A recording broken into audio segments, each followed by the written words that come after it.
Hello class, welcome back to physics. Hopefully you guys are having a great day. I'm Mrs. Holyfield and Mrs. Bauer is also here. Hi! And we're doing a co-lecture for you guys, and we just hope you have a good time today. So if everyone could get out their interactive science notebooks, and for Miss Bauer's class, you guys are going to be on pages 18 and 19. And for Mrs. Holyfield's class, we are actually on pages 20 and 21 as far as taking notes. And you guys can go ahead and fill up both sides of the page with regular class notes. Don't worry about the left-right thing right now. So you can title the notes Archimedes' principle, because that's what we're going to be talking about. We're going to be figuring out what did Archimedes find out about buoyancy, because we did speak about Archimedes a little bit with his bathtub story. But we're going to figure out a little bit more about what he studied. So before we do that, we're actually going to start with a pressure problem to figure out a little bit more about problems that you'll see dealing with pressure. So this question is saying, what is H, which we know is depth or height, for P2 equaling 2 times ATM? Well, what does that mean? Basically, in another way to say that is to say, at what depth would we have to be at to experience double atmospheric pressure? So I'm actually going to do this over here on the whiteboard for you, and then I'll redo it on the smart board, but just so you can see my thought process and how I would go about solving something like this. So there's the blue pen. So if you could recall, the pressure equation is P2 equals P1 plus density times gravity times height. Remember, this is the symbol rho, which means density, gravity, height. This is pressure at the top, and this is pressure at the bottom. So we want to know at what depth, or H, will we have to be to experience double atmospheric pressure. So that's P2 equaling 2 times 101,325. Because if you remember correctly, our atmospheric pressure is 101,325 pascals. So I know that P2 is going to be 2 times this atmospheric pressure. So I'm actually going to just plug that in for my P2. So I'm going to erase this and redraw it right under. So 2 times 325 pascals is equal to, well, my pressure 1, which is at atmospheric pressure, is 101,325 pascals, plus my density, we're going to assume that we're in water right now, which is 1,000 kilograms per meter cubed, times gravity times our H, which is what we're trying to find, right? So I have everything I need. Now I just have to do some algebra and we'll be ready to go. So I'm going to subtract.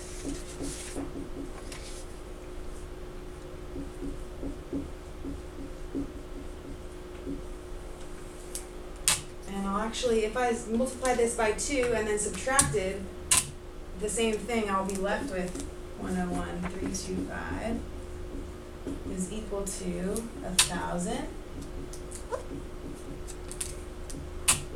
times 10 times H, and I'm just going to divide.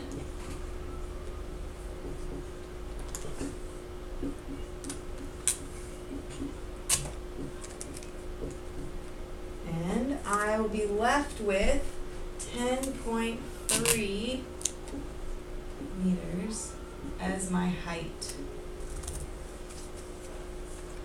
So the toughest part about this problem was just figuring out, well, how do I take this question here and know that I'm gonna have to put 2 times atmospheric pressure. So it's just a little bit of critical thinking here. And I'll just go through it with you one more time on the smart board. So let's see. All right. So first we had our equation set. So we got that. And then we identified, okay, what are we looking for? Well, we're looking for height. So I know that that's going to be my variable at the very end, so I'm keeping that in mind. And then I know that at the height I'm looking for, it's going to be double ATM for the bottom pressure, which is just 2 times atmospheric pressure, equals atmospheric pressure plus rho GH. Then when I subtract that over here, I'm left with atmospheric pressure equals rho GH, and then I just plug all of my knowns in. Oh, this is just isolating H so that I can just plug everything at the end, which is what we did over there. And I'm left with a height of 10.3 meters, which is about 34 feet. So that's in freshwater. So in freshwater, we're going to have to go pretty deep to experience double atmospheric pressure. Whereas in salt water, we'll find out that we won't actually have to go as deep because the liquid is more dense. So there's actually going to be more pressure higher up. This is the Dead Sea, and these people look like they're having a good time. They're just floating on all of that amazing salt water. So you guys should check out the Dead Sea sometime. Look like they're having fun. And then last but not least, can you believe this? If we had mercury as our liquid, we would only have to go to 0.76 meters to get double atmospheric pressure because it's so dense that you're going to experience a lot of pressure right away. So hopefully that helped. I'll give you a couple more minutes or seconds to actually write this down if you need to.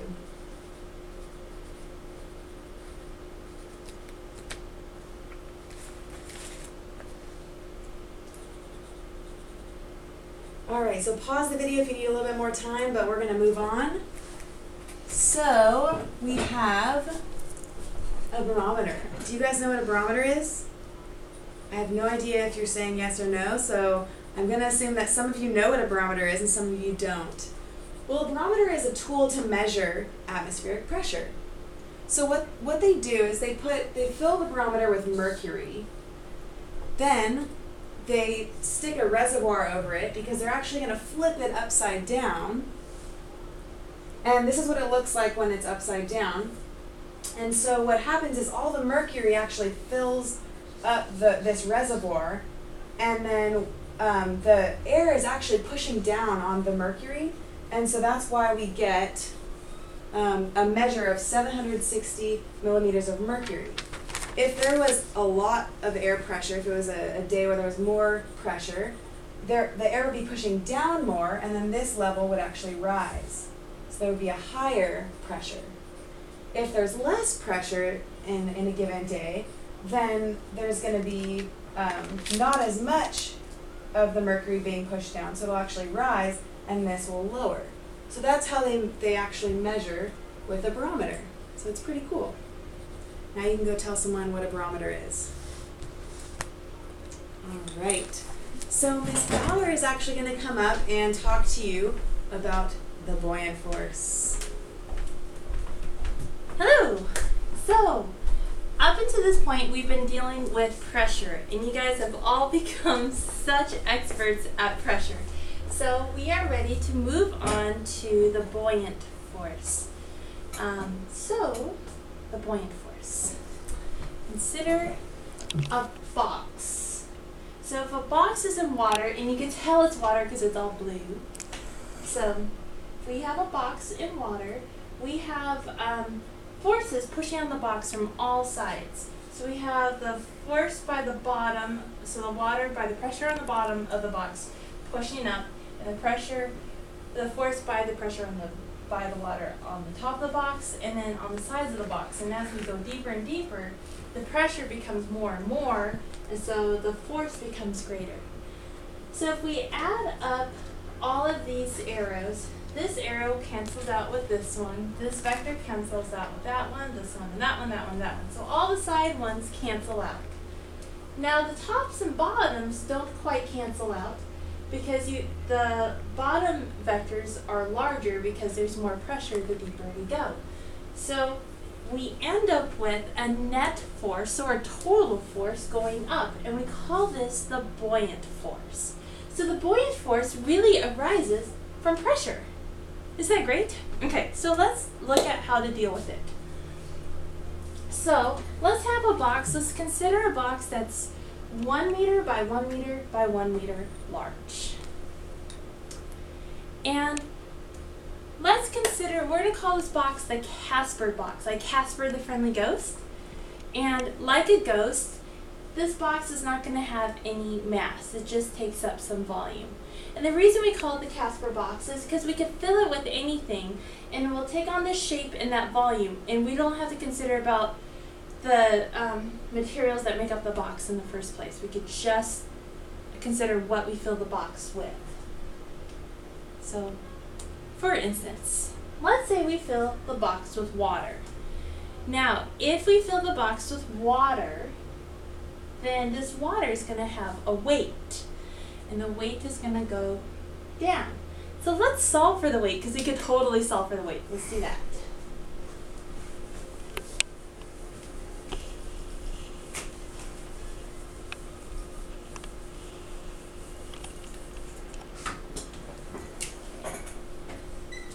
So weight is equal to mass times gravity. Okay, so we know that gravity is 9.8 or 10 meters per second squared. But we have to find the mass. Well, let's think back. We know the density of water is 1,000 kilograms per meter cubed. And we know the volume of this box is 1 meter by 1 meter by 1 meter. So, volume is 1 times 1 times 1 equals 1 meter cubed. So since density is mass divided by volume, we can multiply both sides by volume. So a density times a volume is equal to the mass. So 1,000. Let me get a marker that shows up a little bit better.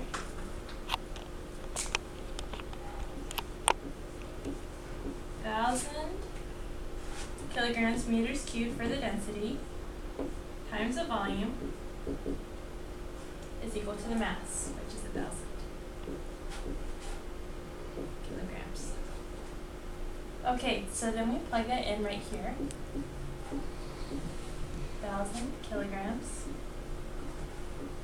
times 10 equals 10,000 newtons. Don't you feel empowered? Yay! Okay, so come over here. We have our weight is equal to 10,000 newtons. Now, if we have water inside of water, will this water move up and down? No, it won't. It's just going to stay there. So if the acceleration is 0, we say that this is an equilibrium. Remember that from last semester. So we have the weight is equal to the buoyant force. The buoyant force is equal to 10,000 newtons. Okay, so let's do another example. We have steel. So we're going to fill this Casper box up with steel. So now we have a 1 meter by 1 meter by 1 meter cube box of steel. And this weight of the steel is so much more than water. Steel weighs, well, it's much more dense than water. It's so much more, I can't even fit the arrow on the smartboard. That's why we have this little hashtag right there. It's really long. Since you guys and I don't know the density of steel right off the top of my head, I'm just going to give you the weight. The weight is 78,000 newtons. So the question becomes, how big is the buoyant force? So take a moment, think about what it might be, commit to an answer, and then pause the video and talk to your neighbors of what you think it might be, and then come back. Okay, welcome back. All right, so the buoyant force. Well, let's think about this. If the buoyant force was equal to the weight, it means that it would be in equilibrium. Would the steel be in equilibrium? No, probably not. So it makes sense that the buoyant force is less. It happens to be that the buoyant force is 10,000 newtons, just like before. Okay, so just as a reminder, if you guys need more time to copy the notes down as we're going through, please ask the substitute to pause the video as we go along. I don't want to go too fast. So the acceleration of this steel is downward because we have more force going down. So one more example. We fill this Casper box, a 1 meter, 1 meter, 1 meter box, with styrofoam. So how should the weight of styrofoam compare to that of water and steel? It should be a lot less for the same amount, for the same volume. So it's going to be about 1,000 newtons. Well, what do you think? How big is the buoyant force? Again, think about it, commit to an answer, write it down, and pause the video, talk to your neighbors what you think the buoyant force might be. Okay, welcome back. Ready? Alright, so the buoyant force happens to be 10,000 newtons. So in all three cases, water, steel, and styrofoam, the buoyant force was the same. What else stayed the same with these three examples? What do you think? Again, pause the video and discuss with your neighbors. Okay, so we're back. Well, it's definitely not the weight and not the substance, because water, styrofoam, and steel all have very different weights for the same volume, and they're different substances. But what did stay the same is the volume. So somehow the buoyant force depends on the volume immersed in the liquid. Keep that in your mind. We'll come back to that. Okay, so embedded in styrofoam shoes, Carl is sent to sleep with the humans. Get it? Instead of concrete shoes on humans, if he's sleeping with the fish, he's sleeping with the humans. Alright, so Ms. Holyfield, oh whoops, I have one more thing to go through. Okay, so I'm gonna put up some notes. You guys should pause this. I'll say it out loud what it is and pause it right after I talk about it so you can have time to copy it down.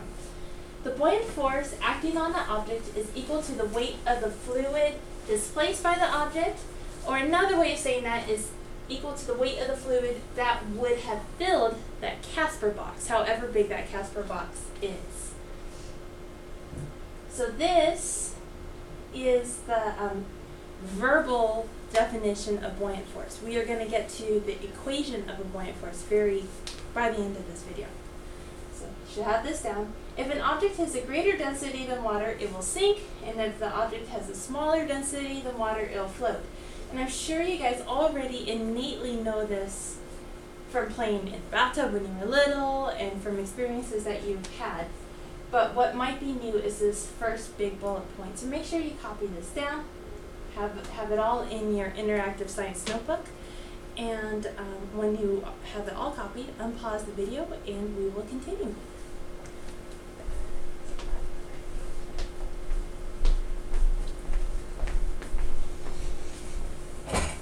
And we're back.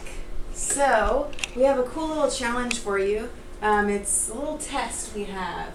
So right here we have a column of 3 different liquids. We have oil on top, fresh water in the middle, and then salt water on the bottom. And so the more dense the liquid is, the deeper it will sit. So your job as a group is going to be to figure out where will object A, B, C, D, and E, all with different densities themselves, where would they actually sit if we were to drop them into the liquids, the column of liquids? And they're all connected. They're just sitting. The salt water is most dense, so it's going to rest at the bottom. Then the fresh water, and then the oil is least dense, so it's going to be on top. So really quickly, pause the video and discuss where each of these objects will rest if you were to drop them into the liquids. So go ahead and pause the video. We'll be back in a sec. Okay, so are you guys ready to see the answers. All right, so where did you say object A will rest if we were to drop it in there? It has a density of 0.8. So, let's see. If you said that it will rest on top of the oil, you are exactly correct. So way to go. So if you didn't get that one right, maybe you got some of the other ones right, and you can readjust your answers. So B, where do you think an object with a density of 0.95 will rest within these liquids? B rests right in between oil and fresh water because its density is more than oil but less than water. All right, so by now, hopefully you're getting the gist of it. So where will object B with a density of 1.1 rest? Let's have a look. It should rest right in the middle of fresh water and salt water because, again, the density is just a little bit over fresh water but just under the density of salt water. All right, so D and E. Take your last final guess at D and E. Where will they rest? Well, if you said they're going to sink right to the bottom, you are correct. So good job for those of you who got all of those or some of those right. And take a moment to draw this picture in your interactive science notebook and make sure you have the densities down so you remember why you put them in the certain liquids. So you can pause the video if the class needs a little bit more time to write this down. And good job. Okay, so my next question for you is, how the heck can a steel boat float? It is so heavy. I want you to tell your neighbors what you think, so pause the video again and give them your hypothesis on why you think it can float.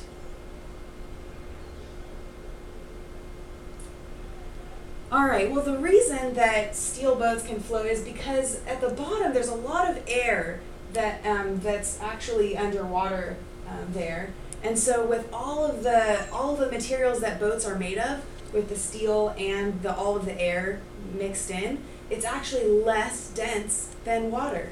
So that's why it can actually float. So we have a cool little demonstration here.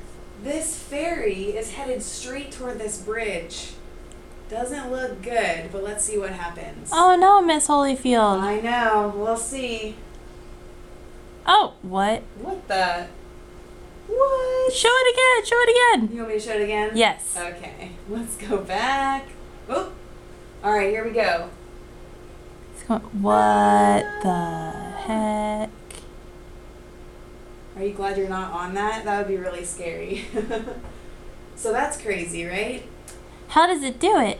Well, as it goes under, they fill, Miss Bauer? It takes in water. It takes in water so that it gets more dense, and then it can sink for a moment, and then once it lets out that water, it can actually rise up again because it becomes less dense than the water. Kind of see the water pouring out of the hole, so it's being shot out as the boat returns back up to normal. That is really cool. So it's supposed to do that. Crazy. Awesome. All right.